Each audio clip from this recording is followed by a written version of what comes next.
Bismillahirrahmanirrahim. Assalamu alaikum students. Today our topic of discussion is levels of biological organizations. इसकी detail हम पीछे पढ़ चुके हैं कि बायोलॉजिकल ऑर्गेनाइजेशन के लेवल्स क्या हैं और इसके अलावा हमने इसके पीछे पढ़ा था कि टोटल एलिमेंट्स जो नेचुरली तौर पर पाए जाते हैं, कुदरती तौर पर पाए जाते हैं, वो 92 नेचुरली अकरिंग एलिमेंट्स हैं, जिनमें से 16 जो है वो हम कॉमनली यूज करते हैं, जो कि एक इंसानी जिस्म के अंदर पाए जाते हैं। और उन 16 एलिमेंट्स को जो कि मिलकर एक स्पेशल ऑर्गेनिज्म का एक स्पेशल पार्ट बनाते हैं, उनको हम क्या कहते थे? बायो एलिमेंट्स कहते थे। ये था हमारा प्रीवियस लेक्चर। आज के लेक्चर के अंदर हम डिस्कस करेंगे levels of biological organisations. Mean biological organisation के अंदर हम लेवल्स को किस तरह से क्लासिफाई करते हैं, किसके अकॉर्डिंगली हम उनको लेकर चलते हैं। सबसे पहला हमारे पास लेवल है सब एटॉमिक लेवल, जिसको हम कहते हैं सबसे स्मॉलेस्ट लेवल है। सबसे स्मॉलेस्ट, सबसे माइनर जो लेवल है वो है सब एटॉमिक लेवल, जिससे जिंदगी का आगाज होता है। हम कह सकते हैं कि particles that make up an atom, यानी ऐसा पार्टिकल जो किसी एटम को बनाने के लिए जरूरी है, उसको हम क्या कह देते हैं? सब एटॉमिक लेवल। सब एटॉमिक लेवल सबसे बेसिक लेवल है किसी भी लेवल का, सबसे बेसिक लेवल सब एटॉमिक लेवल है। और ये लेवल जो है, इसके अंदर पार्टिकल्स मौजूद होते हैं जो कि बनाते हैं एक एटम को। फिर सब एटॉमिक पार्टिकल की एग्जांपल में देखें तो हमारे पास इलेक्ट्रॉन, प्रोटॉन और न्यूट्रॉन, ये तीन हमारे पास सब एटॉमिक लेवल्स हैं, सब एटॉमिक पार्टिकल्स हैं। उसके बाद सब एटॉमिक पार्टिकल्स के बाद लेवल आता है एटम का, यानी एटॉमिक लेवल आता है, जिसमें हम एटम्स की स्टडी करते हैं। तो एटम क्या है? Smallest particle of an element, किसी एलिमेंट का सबसे छोटा तरीन हिस्सा, किसी भी एलिमेंट का सबसे छोटा हिस्सा होगा, उसको हम कहते हैं एटम। तो वो किस में आएगा? एटॉमिक लेवल के अंदर। अब इसमें अगर हम डिस्कस करें एग्जांपल्स को, तो हाइड्रोजन, ऑक्सीजन और कार्बन। अब बच्चे अक्सर गलती कर देते हैं, एटॉमिक लेवल, बात हम एटॉमिक लेवल की कर रहे होते हैं, बच्चे यहाँ पर लिख लेते हैं जी H2, यहाँ पर लिख देते हैं O2 या लिख देते हैं CO2। तो बेटे ये H2, O2 या CO2 जो है, ये मॉलिक्यूल्स की फॉर्म है। जहां पर आपको H2 या O2 या CO2 आएगा, इसका मतलब है हम यहाँ पर किसकी बात कर रहे हैं? मॉलिक्यूल्स की बात कर रहे हैं। लेकिन जबकि हम तो बात कर रहे हैं एटॉमिक लेवल की, यहाँ पर डिस्कशन कर रहे हैं एटॉमिक लेवल की, तो आपने यहाँ पर H2, O2 या CO2 नहीं लिखना, बल्कि आपने क्या लिखना है? आपने जस्ट सिंपल लिखना है हाइड्रोजन, ऑक्सीजन और कार्बन, यानी सिंपल लिखना है, उसकी मॉलिक्यूलर फॉर्म नहीं लिखनी। जब हम सिंपल लिखेंगे, इसका मतलब है हाइड्रोजन का एटम, ऑक्सीजन का एटम और कार्बन का एटम। जब आप O2 लगा देते हैं साथ, इसका मतलब है आप उसकी मॉलिक्यूलर फॉर्म लिख देते हैं, जबकि एटॉमिक लेवल के अंदर मॉलिक्यूल की एग्जांपल अगर आप देंगे तो आपका क्वेश्चन रॉन्ग हो जाएगा। ठीक है।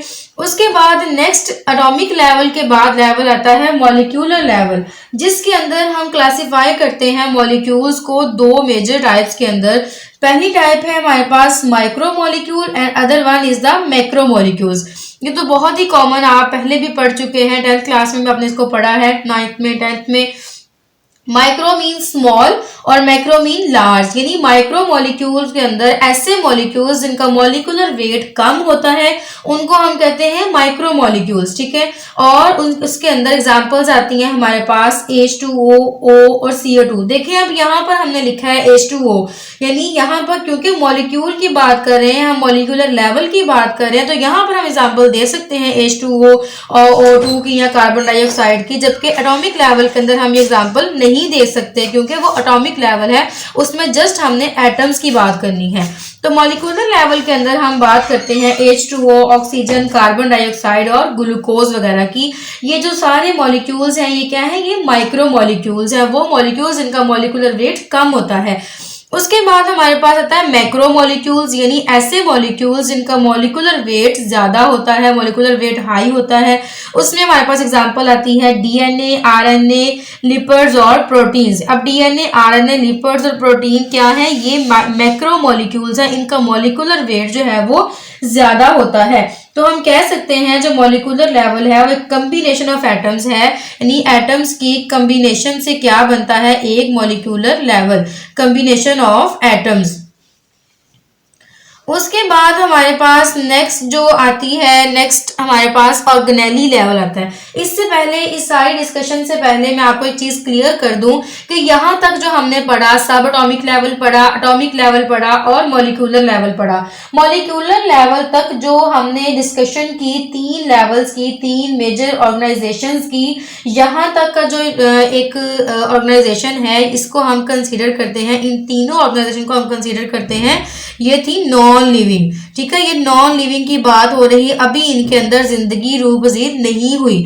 जब हम जाते हैं ऑर्गेनेली लेवल के ऊपर, तो यहाँ पर हम उसको पुट करते हैं एक ह्यूमन बीइंग के अंदर, एक लिविंग ऑर्गेनिज्म के अंदर, तो फिर हम कहते हैं कि यहाँ से जिंदगी का आगाज होगा। जबकि जो पहले 3 लेवल है, एटॉमिक लेवल है, सब एटॉमिक लेवल है, मॉलिक्यूलर लेवल है, ये सारे के सारे नॉन लिविंग लेवल्स हैं। ठीक है, उसके बाद हमारे पास है ऑर्गेनेली लेवल। अब जो ऑर्गेनेली लेवल है, इसमें हम डिस्कस करते हैं स्ट्रक्चर्स को।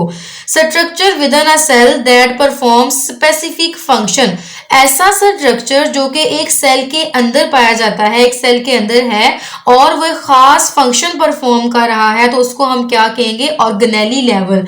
यानी उसके अंदर ऑर्गन्स काम कर रहे हैं, ऑर्गेनेलीज जो हैं जो कि काम कर रही हैं। तो उसके अंदर हमारे पास एग्जांपल आती है किसकी, माइटोकॉन्ड्रिया की, क्लोरोप्लास्ट की और न्यूक्लियस की।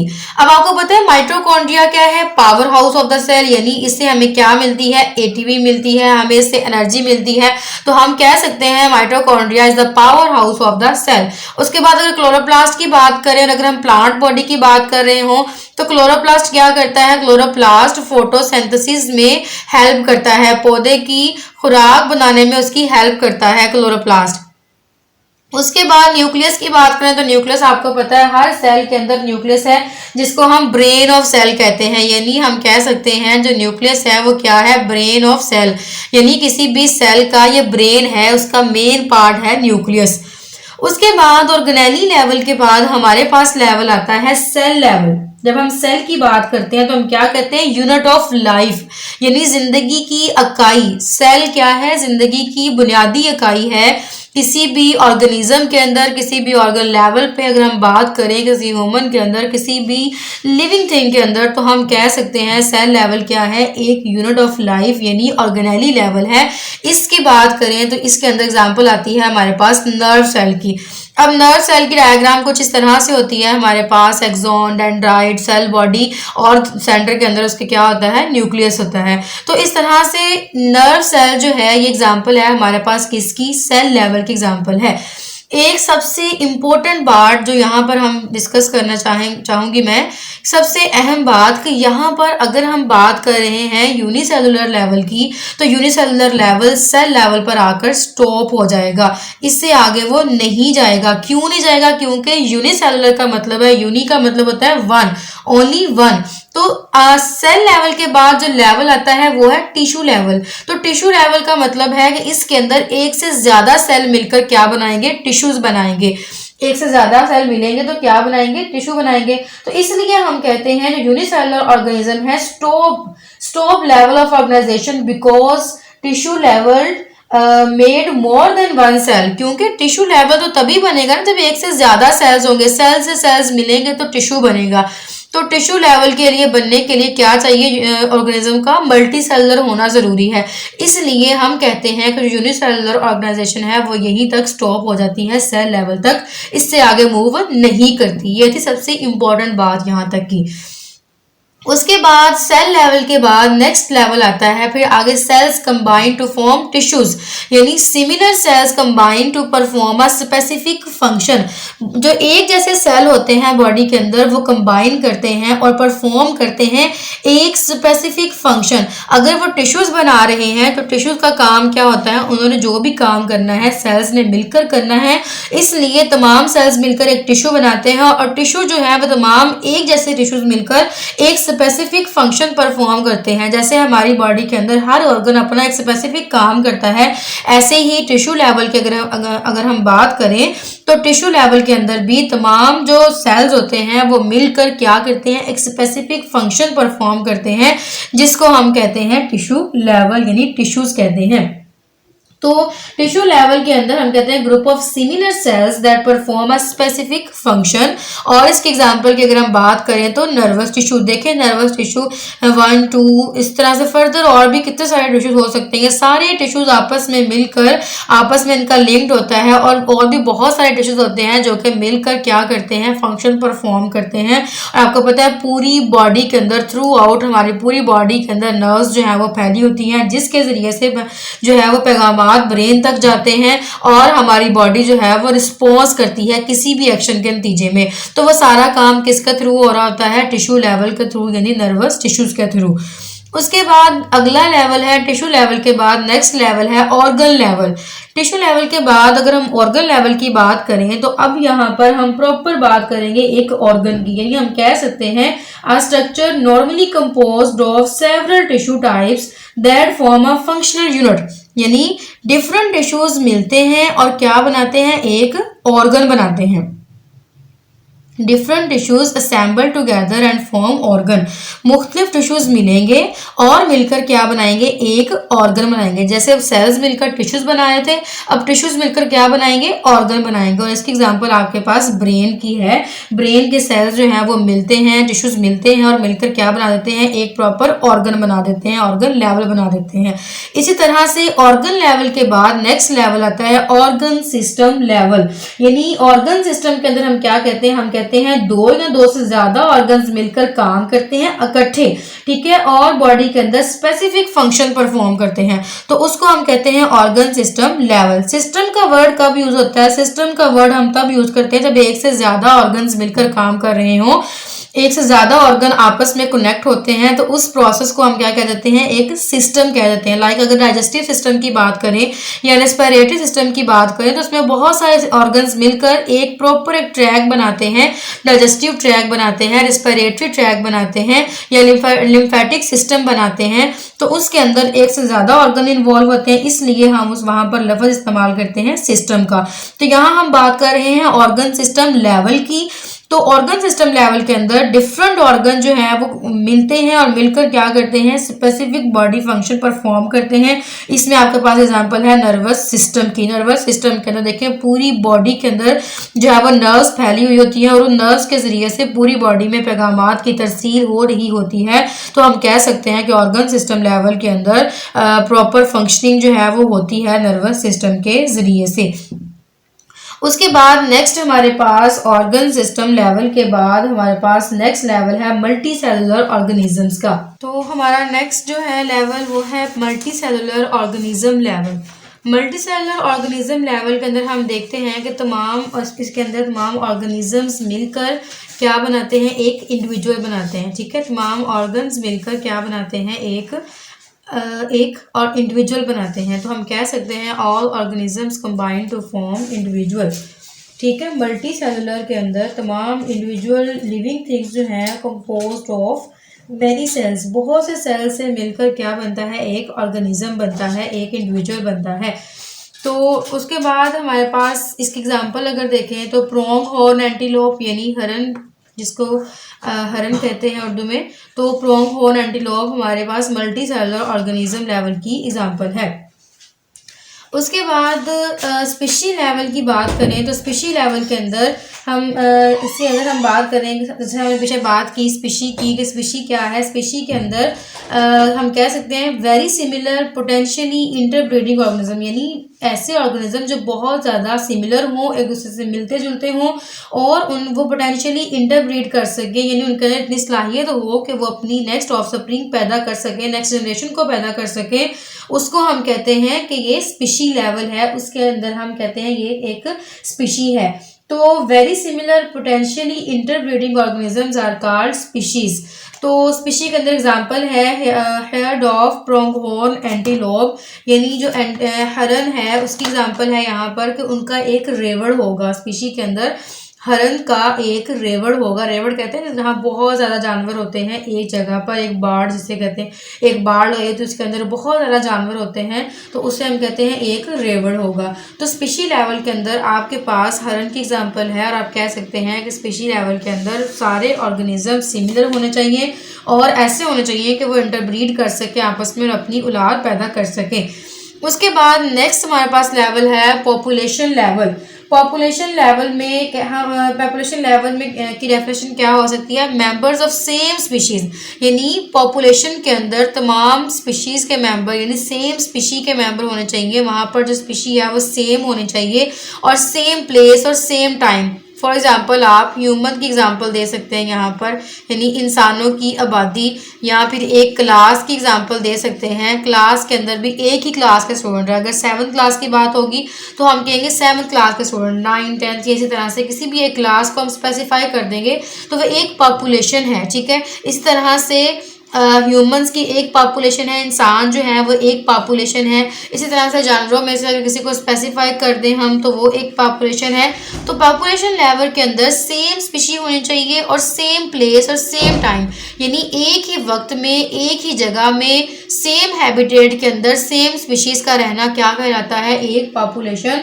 और ये तमाम चीज़ें मिलकर क्या बनाती हैं? पॉपुलेशन लेवल बनाती हैं। इसमें भी हमारे पास एग्जांपल हरण की आप दे सकते हैं। उसके बाद कम्युनिटी लेवल। कम्युनिटी लेवल के अंदर 2 और मोर पॉपुलेशंस ऑफ डिफरेंट स्पीशीज़। अब इसमें देखें, कम्युनिटी के अंदर मुख्तलिफ स्पीशीज़ आएंगे, जबकि पॉपुलेशन में तो तमाम स्पीशीज़ सेम थी। कम्युनिटी लेवल के अंदर जो स्पीशीज़ होंगी वो डिफरेंट स्पीशीज़ होंगी, living and interacting in same area. अब देखें, वो रह भी सेम एरिया में रही है और वहाँ पर उनका इंटरेक्शन भी है एक दूसरे के साथ, उनका बाहमी रबत भी है, ताल्लुक भी है एक दूसरे के साथ। तो उसको हम क्या कहते हैं? कम्युनिटी। मिसाल के तौर पर अगर एक हम जंगल की बात करें, एक जंगल के अंदर एक स्नेक भी है, एक ग्रास भी है, एक हॉक भी है, यानी वहाँ पर शाहीन भी है, वहाँ पर सांप भी है और ग्रास भी है। ये सारी चीज़ें क्या कर रही हैं? इंटरेक्ट कर रही हैं, एक दूसरे के साथ मिलजुल कर रह रही हैं। तो वो क्या हम कह सकते हैं? एक कम्युनिटी है। बिल्कुल उसी तरह जिस तरह से इंसान मिलकर रहते हैं, जब अब जहाँ पर इंसान रह रहे हैं उस कम्युनिटी के अंदर जानवर भी होंगे, परिंदे भी होंगे, ग्रास भी होगा। ठीक है, तो तमाम चीज़ें मिलकर डिफरेंट पॉपुलेशंस मिलकर क्या बनाएंगी? दो से ज़्यादा पॉपुलेशंस मिलेंगी और मिलकर क्या बना देंगी? एक कम्युनिटी लेवल बना देंगी। उसके बाद नेक्स्ट लेवल है इकोसिस्टम लेवल। अब इकोसिस्टम लेवल के अंदर हम बात करते हैं लिविंग और नॉन लिविंग इंटरेक्शंस की, यानी इसके अंदर जिंदा चीज़ें और जो बेजान चीज़ें होती हैं उनका इंटरेक्शन देखते हैं कि उनका आपस में क्या ताल्लुक है। A community together with its non living surroundings, यानी एक कम्युनिटी मिलकर जो रहती है नॉन लिविंग सराउंडिंग के साथ। कम्युनिटी के अंदर नॉन लिविंग थिंग्स भी तो होती हैं ना, तो वो तमाम चीज़ें मिलकर क्या बनाती हैं? एक इकोसिस्टम बनाती हैं। और उस इकोसिस्टम के अंदर हम उस ताल्लुक को स्टडी करते हैं, लिविंग और नॉन लिविंग के इंटरेक्शन को, कि उनके साथ आपस में क्या ताल्लुक है, क्या रिश्ता है उनका आपस में। ठीक है, मिसाल के तौर पर आप यहाँ पर बुशिस, ग्रास, रॉक्स और स्ट्रीम्स, यानी एक जगह पर बुशिस हैं यानी झाड़ियाँ भी होंगी, वहाँ पर घास भी होगा, वहाँ पर चट्टानें भी होंगी, वहाँ पर नदियाँ भी होंगी। ठीक है, इंसान, जानवर, सब चीज़ें वहाँ पर मौजूद होंगी। तो हम कह सकते हैं कि जो कम्युनिटी लेवल है उसके अंदर 2 से ज़्यादा पॉपुलेशंस मिलकर एक कम्युनिटी बनाती हैं। तो उसी को ऑलमोस्ट हम उसके अंदर जब हम स्टडी करते हैं कि लिविंग और नॉन लिविंग का आपस में क्या इंटरेक्शन है, तो उसको हम कहते हैं ये है इकोसिस्टम लेवल। उसके बाद सबसे लास्ट और सबसे मेजर और सबसे लार्जेस्ट जो लेवल है हमारे पास ऑर्गेनाइजेशन का, वो है बायोस्फीयर लेवल।